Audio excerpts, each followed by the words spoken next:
সকলোকে জনাইছো আকৌ এবাৰ নমস্কাৰ। বহুত দিনৰ মূৰত কৰিছো আজিৰ ভিডিঅ'টো আৱিষ্কাৰ। অলপমান দেৰিকৈ হ'লেও বিশ্ব পৰিৱেশ বুলি সকলোকে দিলো শুভেচ্ছা। বিশ্ব পৰিৱেশ বুলি গছপুলি এটাৰ কথা প্ৰকাশ কৰিবলৈ কৰিলো ইচ্ছা। নাজানো এইটোক আপোনালোকে কবিতাই কয় নে কি কয়। মোৰ এই বকবকনিৰ শিৰোনাম হৈছে ৰক্ষণাবেক্ষণ। আহকচোন এতিয়া আৰম্ভ কৰোঁ।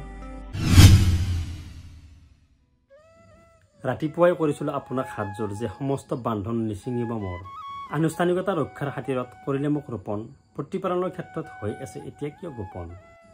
উপযুক্ত ঠাইতেইতো জীয়াই আছিলোঁ মই সঁচাকৈ ঠন ধৰি। এবাৰো নাভাবিলে মোৰ কথা যে এনেকুৱা পৰিৱেশত যাম মই মৰি। পৰিৱেশ দিৱস বুলি মোক কেৱল কৰিলে মাত্ৰ স্থানান্তৰিত। তাৰপিছত ৰাখিব নোৱাৰিলে মোক আপুনি সুৰক্ষিত। ৰোপণ কৰাটোৱেই নহয় প্ৰধান দায়িত্ব, সুপ্ৰতিপালনতহে থাকে আমাৰ অস্তিত্ব। কৰা নাই আপুনি ডাঙৰ কাম আমাক ৰাতিপুৱা ৰোপণ কৰি, যদিহে নাথাকে এতিয়া আকৌ আমাৰ ফালে চাবলৈ এবাৰো আহৰি। গোটেই দিনটো ৰ'দত শুকালোঁ, ছাগলীও খালে মোৰ কুমলীয়া পাত। পানী পানী বুলি চিঞৰি থাকিলোঁ উচ্চাৰণ কৰি শব্দহীন মাত। যদিহে বিচাৰে বিশ্বৰ পৰিৱেশ হৈ থাকক বুলি সংৰক্ষণ, কেৱল ৰোপণতেই সীমাবদ্ধ নাথাকি আমাক দিয়ক ৰক্ষণাবেক্ষণ।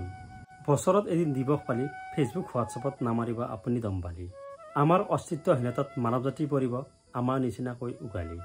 সদশেষত কৰ্মই আশা, জীৱশ্ৰেষ্ঠই নাপাহৰে যেন আমাক সমূলি।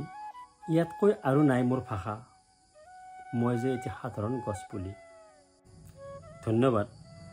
আবৃত্তি কৰিব নাজানো, কিন্তু মাজে মাজে ছন্দ মিলাই মিলাই কেইটামান শাৰী লিখিব চেষ্টা কৰোঁ।